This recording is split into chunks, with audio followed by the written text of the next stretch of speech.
So இன்னைக்கு SI maths revision கிளாஸ்ல நம்ம பார்க்க போற ஃபர்ஸ்ட் டாபிக் வந்து ப்ராபபிலிட்டி.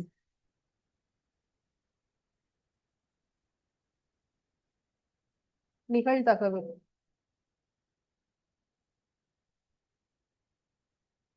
இதுல வந்து இது வரைக்கும் நமக்கு ப்ரீவியஸ் இயர் கொஸ்டின்ஸ்ல என்னென்ன டாபிக்ல இருந்தெல்லாம் கொஸ்டின்ஸ் வந்திருக்கு அப்படின்னு பாத்தீங்கன்னா, நாணயங்கள், பாயிண்ட்ஸ் வந்து டாஸ் பண்றது, நாணயங்கள் சுண்டுதல் நிகழ்வு. ஓகே, அதுக்கப்புறம் பகடை உருட்டுதல்.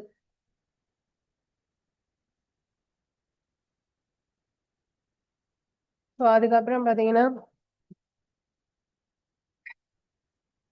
தீட்டுக்கட்டு.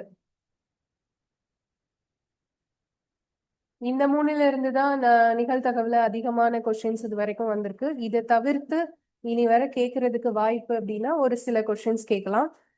இப்போ ஒரு நெட்டாண்டில் 52 ஞாயிற்றுக்கிழமைகள் வருவதற்கான நிகழ்தகவு என்ன, இந்த மாதிரி கொஸ்டின்ஸ் கேட்கலாம். அப்புறம் ஒரு பையில் 5 சிவப்பு நிற பந்து 6 பச்சை நிற பந்துகள் உள்ளன, அவற்றில் ஒரு பந்து எடுக்கப்படுகிறது, அந்த மாதிரி கொஸ்டின்ஸ் வரலாம். அதுக்கப்புறம் ஒரு நேர்முக தேர்வில் ஆஹ் கலந்து கொண்ட நபர்களில் தேர்ந்தெடுக்கப்படுவதற்கான வாய்ப்பு, அப்ப தேர்ந்தெடுக்கப்படாமல் இருப்பதற்கான வாய்ப்பு, இந்த மாதிரி கொஸ்டின்ஸ் வரலாம். ஓகேவா? ஸோ ஓவராலா பார்த்தா இதுதான் நிகழ்தகவுடைய பேசிக். இப்ப நாணயங்கள் சுண்டுதல் அப்படிலே ரெண்டு சொல்லலாம். என்னலாம் அப்படின்னா, ஒரு நாணயம், 2 நாணயம், 3 நாணயம், 3 விதமா சொல்லலாம். ஒரு நாணயம் சுண்டுதல் அப்படின்னு சொன்னா அதுல 2 பக்கங்கள் தான். அதுல வாய்ப்பு என்னன்னா ரெண்டே வாய்ப்பு தான், ஒண்ணு தலையா இருக்கணும், இல்லைன்னா பூவா இருக்கணும். 2 நாணயங்கள் சுண்டுதல்ல வாய்ப்புகள் வந்து மொத்தம் 4 வாய்ப்புகள். ரெண்டுமே தலை, ஹெட்டு, ஹச்சுனா ஹெட்டு தலை, டெய்ல்னா நம்ம தமிழ்ல பூக்கள் அப்படின்னு சொல்லுவோம், தலை பூ அப்படி சொல்லுவோம். இது வந்து ஹெட்டு டெய்ல். ஸோ இதுல ரெண்டுமே ஹெட்டா இருக்கலாம், இல்ல ஒரு ஹெட்டு ஒரு டெய்லா இருக்கலாம், இல்ல டெய்ல் ஹெட்டா இருக்கலாம், இல்ல ரெண்டுமே டெய்லா இருக்கலாம். ஸோ அந்த மாதிரி இருக்கிறது 4 வாய்ப்புகள். இப்ப 3 நாணயங்கள் சுண்டுதல்ல வந்து 8 வாய்ப்புகள் வரும். ஸோ இதுல 4 வாய்ப்புகள் சொன்னோமா, இதுல வந்து 2 வாய்ப்புகள் சொன்னோமா, 3 நாணயங்கள்ல வந்து 8 வாய்ப்புகள் வரும். ஸோ அது எப்படி எழுதணும் அப்படின்னா, முதல் 4 இதை எழுதிட்டீங்கன்னா அடுத்த 4 எழுதுறது அதை வச்சு எழுதிடலாம். ஃபர்ஸ்ட் 4 எழுதுறது மட்டும் நம்ம வந்து எப்படி எழுதணும்னு பாருங்க. இப்போ 3 நாணயம் டாஸ் பண்றதுன்னா என்ன அர்த்தம்னா, 3 பேரை வரிசையா நிக்க வச்சு ஒவ்வொருத்தர்கிட்டயும் ஒரு ஒரு காயினா கொடுத்துட்டோம், 3 பேரையும் ஒரே நேரத்துல டாஸ் பண்ண சொல்றோம். அப்படின்னா ஃபர்ஸ்ட் கையில வச்சிருக்கவருடைய காயின் வந்து ஹெட்டா இருக்கலாம். ஓகேவா?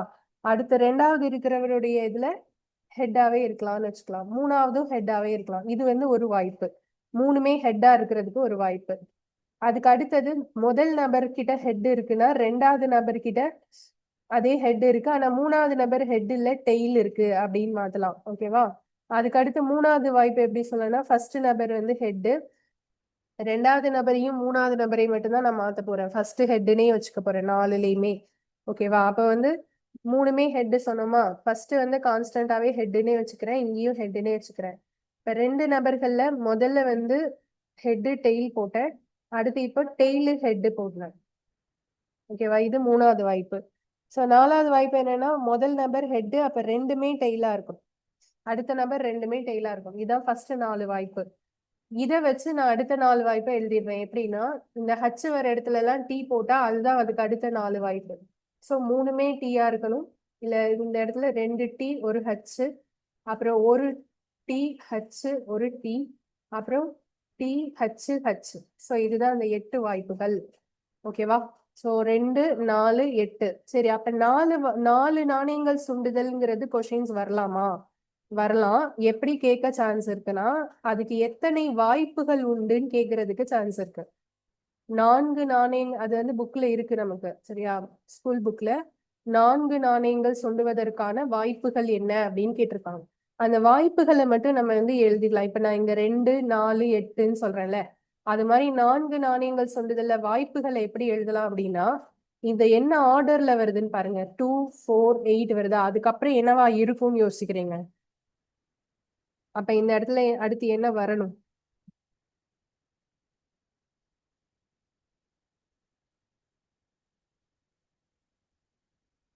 2 4 8ன்னு வருது இல்லப்பா, ஒரு ஆர்டரா வருது இல்லையா?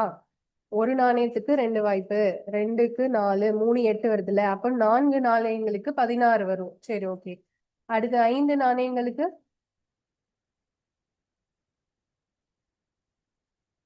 32 வரும். சரியா? இப்ப சில பேர் இதுல 64ன்னு ஆன்சர் யோசிக்கிறீங்கல்ல. அதாவது 2 2 4 4 4 2 8 8 8 16 அப்படிதான் போகுது. இது என்ன ஆர்டர் அப்படின்னு பாத்தீங்கன்னா இதுக்கு ஒரு ஃபார்முலா இருக்கு. சோ நாணயங்கள் சுண்டுதல்ல வாய்ப்புகள் கண்டுபிடிக்கிறதுக்கு ஃபார்முலா வந்து 2 பவர் n. இது வந்து ஒரு கேள்வியா வைக்கலாம். ஒரு நாணயம் சுண்டப்படும் போது அதில் எத்தனை வாய்ப்புகள் கிடைப்பது என்பதை கண்டுபிடிப்பதற்கான வாய்ப்பாடு என்ன அப்படின்னு கேட்டாங்கன்னா 2 பவர் n. ஏன் 2 பவர் எடுக்கிறோம்னா ஒரு நாணயத்துக்கு 2 பக்கங்கள். என்னன்னா எத்தனை முறை சுண்டுதோமோ அதோடைய கவுண்டிங். ஓகேவா? இப்ப நான் 4 முறை கேட்டேன் அப்படின்னா n ஈக்குவல் டு 4 போடணும். அப்ப 2 பவர் 4 வரும். 5 முறை கேட்டாங்கன்னா n ஈக்குவல் டு 5. அப்ப 2 பவர் 5. ஸோ இந்த மாதிரி போடணும். இந்த ஃபார்முலாவை வந்து நோட் பண்ணிக்கோங்க. நாணயங்கள் சுண்டுதலுக்கான வாய்ப்புகள்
ஓகே சாரி, நான் ஒரு சின்ன ஒர்க்குனால மியூட்ல போட்டிருந்தேன்.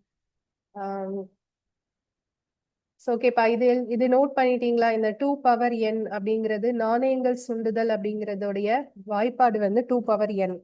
ஓகேயா? சோ இது வந்து பேசிக்கா உள்ள கொஸ்டின். இதுல இருந்து கேள்வி என்ன மாதிரி வரும் அப்படிங்கறத நம்ம அடுத்து பார்க்கலாம். இப்ப பகடையில வந்து 2 பகடை தான் நமக்கு இது வரைக்கும் கொஸ்டின்ல வந்திருக்கு. ஆனா டிஎன்பிஎஸ்சில ஒரு தடவை 3 பகடை கேட்டிருந்தாங்க. பட் நமக்கு வந்து இதுல உங்களுக்கு அப்படி கேட்க வாய்ப்பு இல்லை. ஓகே, நம்ம 2 பகடை அப்படின்னா பகடைங்கிறது இந்த மாதிரி ஷேப்ல இருக்கும், கியூபிக் ஷேப்ல இருக்கக்கூடியது. நம்ம ஸ்னேக்ஸ் அண்ட் லேடர்ஸ் கேம், அந்த பாம்பு கட்டம்லாம் விளையாடும் போது பார்த்திருப்போம். அதுல வந்து டாட்ஸ் இருக்கும். ஸோ இதான் பகடை. பகடைக்கு வந்து மொத்தம் எத்தனை பக்கங்கள் அப்படின்னா 6 பக்கங்கள். 6 பக்கங்கள்லயும் நம்பர்ஸ் வந்து 1ல இருந்து 6 வரைக்கும் தான் நம்பர்ஸ் போட முடியும். அப்ப இந்த வாய்ப்புகள் வந்து மொத்தம் 6 வாய்ப்புகள் தான். ஒரு பகடை அப்படின்னு சொன்னா அது வந்து 6 வாய்ப்புகள். 2 பகடை அப்படின்னு சொல்றதுதான் நம்ம தாயம் விளையாடுறது, தாயக்கட்டையை வச்சு விளையாடுறது 2 பகடை.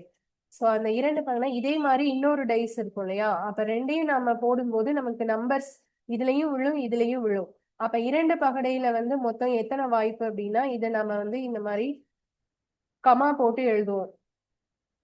சோ அப்படி எழுதும்போது நமக்கு மொத்தம் எத்தனை வாய்ப்புகள் வரும் அப்படின்னு பாத்தீங்கன்னா 36 வாய்ப்புகள். ஃபர்ஸ்ட் இதுல 1 மட்டும் கான்ஸ்டன்டா வச்சுட்டு 2வது பகடையில 1ல இருந்து 6 வரைக்கும் மாத்திக்கலாம். அது மாதிரி அடுத்த லைன் எழுதும் போது ஃபர்ஸ்ட் பகடையில 2 மட்டும் கான்ஸ்டன்டா வச்சுட்டு 2 to 6 வரைக்கும் இப்படியே எழுதணும்னா கடைசியா 6,6ல முடியும். அப்ப மொத்தம் வந்து ஒரு லைனுக்கு 6னா 6 லைன் வரும். ஸோ என் ஆஃப் எஸ் அப்படிங்கிறது 36. என் ஆஃப் எஸ்ன்னு சொல்றேன் இல்லையா? இதுக்கு பேரு மொத்த வாய்ப்புகள். அதுதான் வந்து 36ன்னு சொல்றோம். ஓகேயா? இதுதான் பகடை உருட்டுதல்ல 2 வாய்ப்பு தான். சீட்டுக்கட்டு அப்படின்னு சொல்லும்போது சீட்டுக்கட்டுங்கிறது ஒரு தனி விளையாட்டு. அது எல்லாருக்குமே கண்டிப்பா தெரிஞ்சிருக்கணும். இந்த கொஸ்டினுக்காகவாது அது தெரிஞ்சிருக்கணும். ஸோ ஒரு சீட்டுக்கட்டுல வந்து டிஃப்ரெண்டான டிசைன்ல வந்து சீட்டு வந்து வச்சிருப்பாங்க. ஒவ்வொரு டிசைனுக்கும் ஒரு பேர் இருக்கும். ஓகேவா? ஸோ அந்த ஒவ்வொரு டிசைனுக்கும் ஒரு பேர் இருக்கும்போது அதை நம்ம வந்து தெரிஞ்சுக்கணும். மொத்தம் 4 விதமான சீட்டுகள் இருக்கும். ஃபர்ஸ்ட் 2 வந்து பிளாக் கலர், அதுக்கு அடுத்தது வந்து ரெட் கலர். ஸோ ஒரு இதுலயும் 13 மொத்தம் சீட் வந்து இருக்கும் இல்லையா? அதுல மொத்தம் 52 சீட்டுகள் இருக்கும் இல்லையா? ஸோ இந்த பிளாக் கலர் அப்படிங்கிறதுல இந்த ஒரு இதுக்கும் பேர். இதுக்கு பேரு ஸ்பேட், கிளவர், ஹார்டின், டைமண்ட்.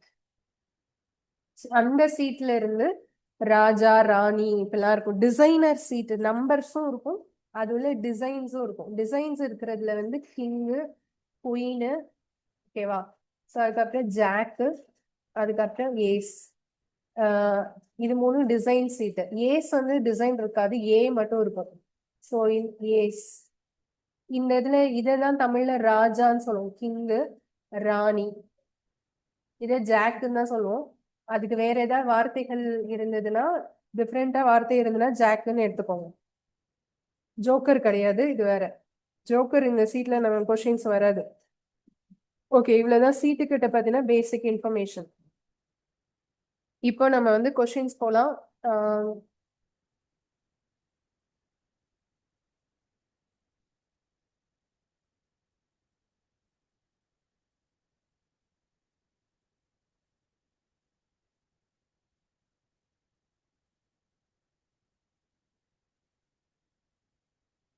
இதுல ஆன்சர்ஸ் இருக்கும், பட் நம்ம எப்படி செய்ய போறோங்கிறதா சொல்ல போறோம்.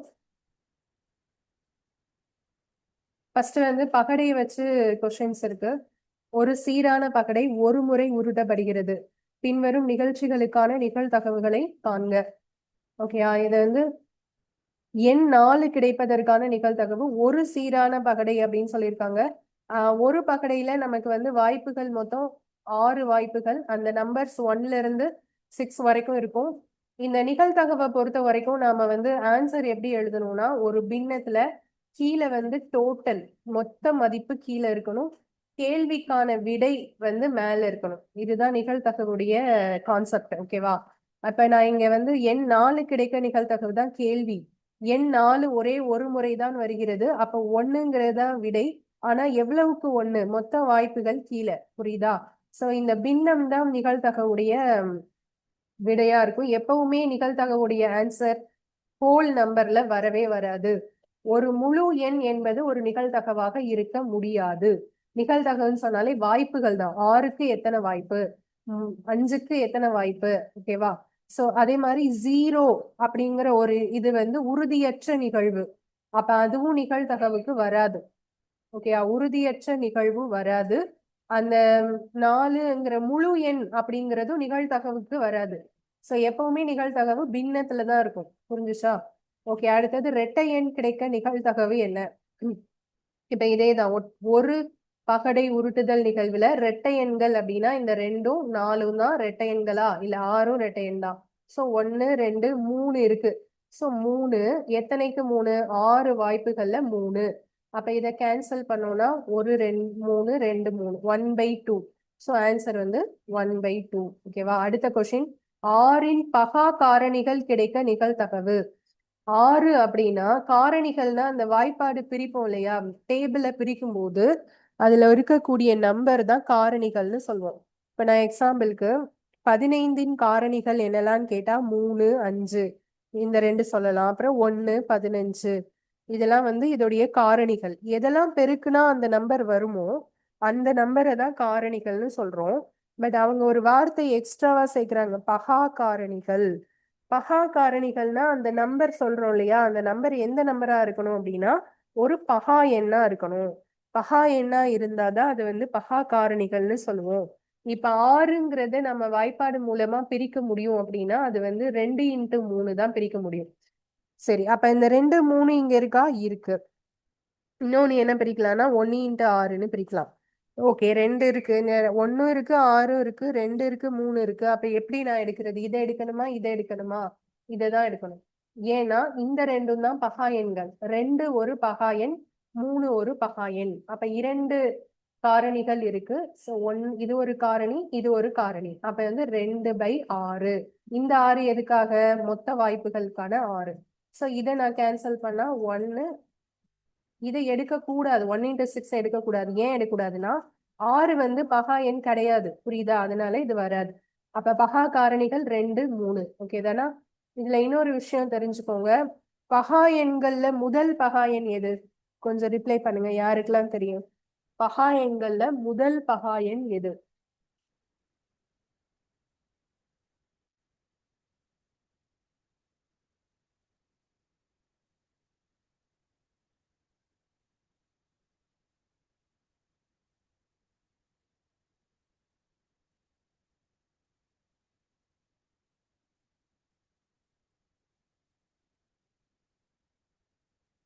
முதல் பகா எண் வந்து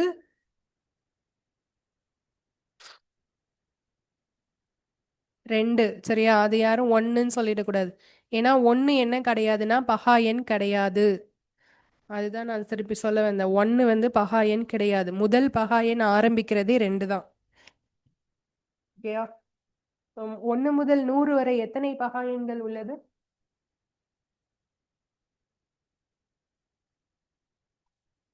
1 முதல் 100 வரை எத்தனை பகா எண்கள் உள்ளது?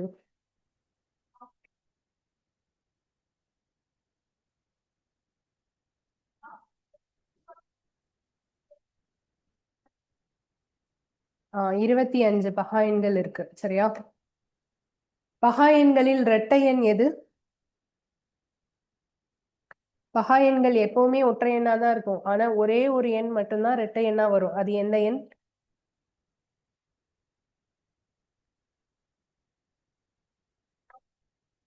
2 மட்டும்தான் இரட்டை எண். நான் சொன்னேன்ல 2 தான் ஸ்டார்டே ஆகுது. இது மட்டும்தான் பகா எண்கள்ல இரட்டை எண். மத்த எல்லாமே ஒற்றை எண் தான். சரியா? ஓகே, அடுத்தது 4ஐ விட பெரிய எண் கிடைக்க நிகழ்தகவு. இது 4, 4 விட பெரிய எண் 2 இருக்கு. ஸோ அப்ப என்ன வரும்? 2/6. கேன்சல் பண்ணா 1/3. ஓகே, அடுத்த கொஸ்டின் போலாமா? இது வந்து ஒரு பகடை உருட்டுதல் நிகழ்வுல.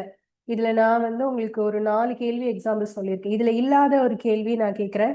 இது நீங்க ட்ரை பண்ண முடியுதான்னு பாருங்க. வர்க்க எண் கிடைக்க நிகழ்தகவுனா என்ன போடுவீங்க? கொஸ்டின் வந்து ஒரு பகடை உருட்டுதல் நிகழ்வில் வர்க்க எண் கிடைக்க நிகழ்தகவு. அப்ப என்ன போடுவீங்க? வர்க்க எண்ணா ஸ்கொயர் நம்பர். ஓகேவா? இல்ல எது இந்த 6ல எதெல்லாம் ஸ்கொயர் நம்பரோ அது கவுண்ட் பண்ணி சொல்லணும்.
வர்க்க எண் ஸ்கொயர் நம்பர்ஸ் இதுல எதெல்லாம் இருக்கு சொல்லுங்க.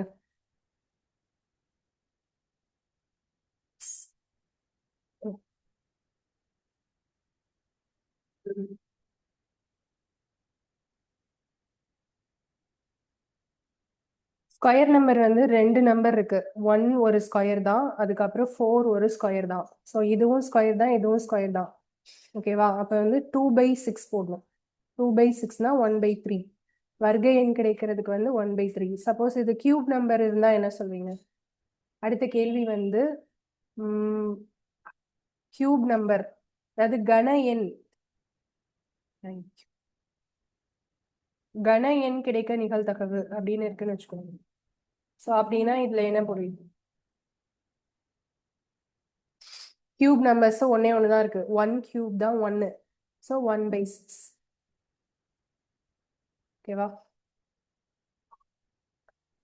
ஸோ இவ்வளோதான் இதுல கொஷின்ஸ் கேட்க வாய்ப்பு இருக்கு. இதுல வேற கொஷின்ஸ் கேட்கறதுக்கு சான்ஸ் இல்லை. இது வந்தா கண்டிப்பா எல்லாரும் மார்க் எடுத்துடுவீங்கன்னு தெரியும். ஏன்னா இது ரொம்ப ஈஸியானது தான். அடுத்த கொஷின் போலாமா?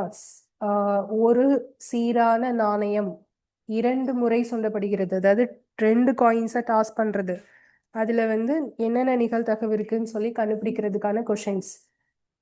ஓகேவா? இதுல 2 நாணயங்கள் இருந்துச்சுன்னா அதோடைய மொத்த சான்சஸ் என்னெல்லாம் இருக்கலாம் அப்படிங்கிறத ஃபர்ஸ்ட் நம்ம எழுதிக்கலாம். ரெண்டுமே ஹெட்டா இருக்கலாம், ஒரு ஹெட்டு டெய்ல், டெய்ல் ஹெட்டு, இல்லை ரெண்டுமே டெய்லா இருக்கலாம். ஓகே, மொத்தம் 4 சான்ஸ் இருக்கு. ஸோ இதுல ஃபர்ஸ்ட் கொஸ்டின் 2 தலைகள் கிடைக்க. 2 தலைகள்னா இப்போ இதுல ஒன்னே ஒண்ணுதான், ரெண்டுமே ஹெட்டா இருக்கு. So 1/4 answer. அடுத்தது குறைந்தது ஒரு தலை கிடைக்க. ஸோ இந்த மாதிரி கேள்வி வரும்போது தான் சில பேருக்கு கன்ஃபியூஸ் ஆகும்.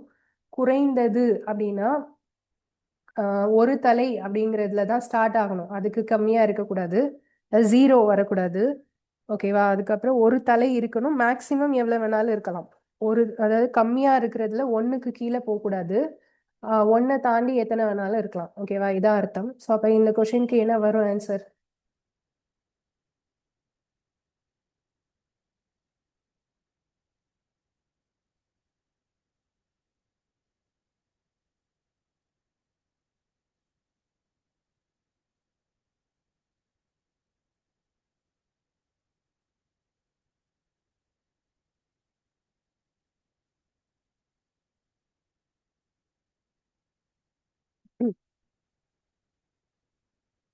குறைந்தது ஒரு தலை அப்படின்னா இதுல என்ன, அந்த 3/4 தான் ஆன்சர் இங்க இருக்கு. பட் அது ஏங்கிறது உங்களுக்கு புரியுதா? ஒரு தலை இருக்கிற இதை கவுண்ட் பண்ணிக்கலாம், இதை கவுண்ட் பண்ணிக்கலாம், இதையும் கவுண்ட் பண்ணிக்கலாம். ஏன்னா இதுல 2 தலை இருக்கு, வரலாம். ஸோ மினிமம் 1 ஹெட், மேக்சிமம் எவ்வளவு வேணா இருக்கலாம், அதான் அர்த்தம். ஆனா இங்க தலையே இல்லை பாருங்க, இது 0 தலை, அதை எடுக்கக்கூடாது. புரியுதுதா? ஸோ 3/4. அடுத்தது ஒரு பூ மட்டும் கிடைக்க. ஒரு பூ அப்படின்னா இந்த டீ வந்து ஒரு டைம் மட்டும்தான் வரணும், அப்படின்னா அது 2 டைம்ஸ் இருக்கு. இதுவும் எடுக்க மாட்டோம், இதுவும் எடுக்க மாட்டோம். ஒன்று மட்டும்தான் சொல்லியிருக்காங்க. அப்போ 2/4 இதை கேன்சல் பண்ணா அப்போ 1/2. ஓகே தானே? இந்த மாதிரி கொஷின்ஸ் கேட்க கூட சான்ஸ் இருக்கு பாருங்க. தேர்ட் கொஷின், முதல் 20 இயல் எண்களில் இருந்து ஒரு முழு எண் சமவாய்ப்பு முறையில் தேர்ந்தெடுக்கப்படுகிறது. அந்த எண் ஒரு பகா எண்ணாக இருப்பதற்கான நிகழ்தகவு. ஸோ 1 to 20 வரைக்கும் உள்ள நம்பர்ஸை எடுக்க சொல்றாங்க. இயல் எண்கள், நேச்சுரல் நம்பர்ஸ் அப்படின்னா இயல் எண்கள், சரியா? ஸோ 1 to 20 வரைக்கும் உள்ள நம்பர்ஸ்ல பகா எண்ணை மட்டும் எடுக்க சொல்றாங்க. பகா எண்கள் என்னென்னங்கிறது உங்களுக்கு தெரிஞ்சாதான் இது நீங்க வந்து ஈஸியா போட முடியும். அதுக்காக தான் நான் அப்ப கேட்டேன் கொஸ்டின் வந்து முதல் பகா எண் எது அப்படின்னு சொல்லிட்டு. ஸோ நீங்க அது சொல்லுங்க 1 to 20 வரைக்கும் எத்தனை பகா எண்கள் இருக்குங்கிறது சொல்லுங்க.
ஓகே, கவுண்ட் பண்ணா 9 வருதா? இங்க 2 3 5 அது எல்லாமே கரெக்ட் தான். ஓகே,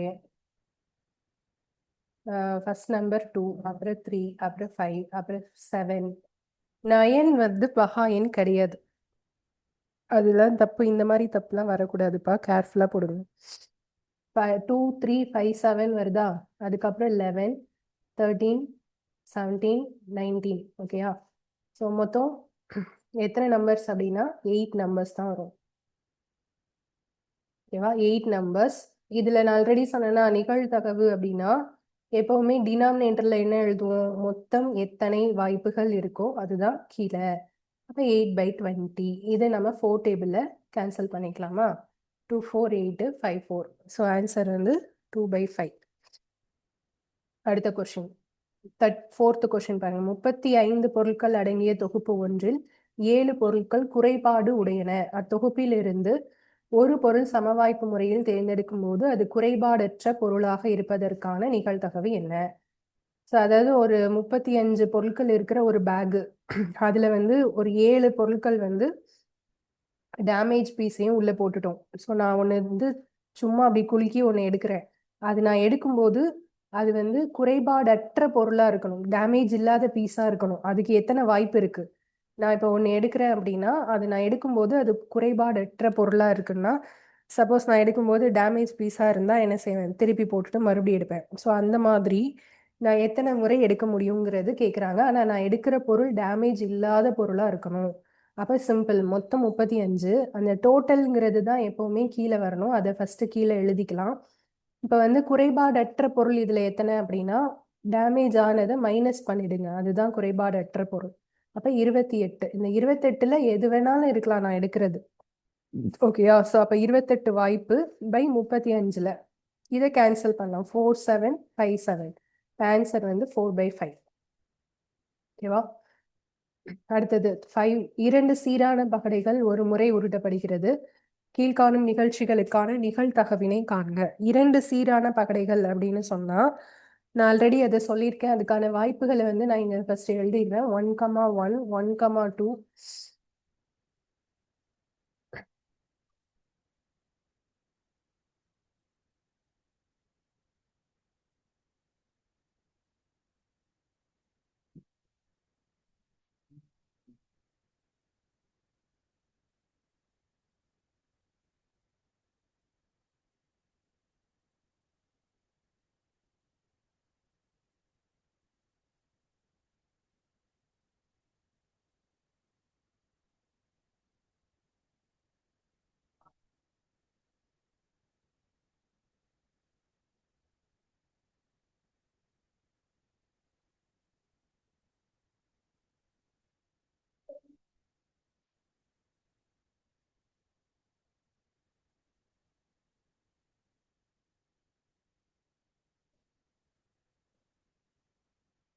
ஸோ இந்த இது வந்து கட் ஆகும்ப்பா. அது திருப்பி கனெக்ட் பண்ணிக்கோங்க.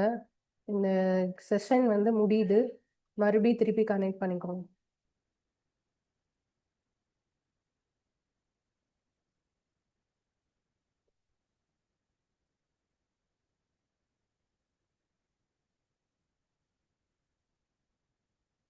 இதுல வந்து என் ஆஃப் எஸ் வந்து 36. இதுல ஃபர்ஸ்ட் கொஸ்டின் என்னன்னா முக எண்களின் கூடுதல் 8. முக எண்கள் அப்படின்னா இது ஒரு முகம், இது ஒரு முகம். அதுதான் முக எண்கள்னு சொல்றாங்க. ஓகேவா? முக எண்களின் கூடுதல் வந்து 8ஆ இருக்கணும். அப்ப இதுல நான் எழுதியிருக்கிறதுல எதெல்லாம் கூட்டுனா 8 வருமோ அதுதான் நம்ம இங்க கவுண்ட் பண்ணி போட வேண்டியது. ஸோ நீங்க அதை எழுதி கூட பார்த்துக்கலாம். எதெல்லாம் கூட்டினா 8 வருது அப்படின்னு சொல்லிட்டு. அதை ட்ரை பண்ணி சொல்லுங்க. கூட்டினா 8 வர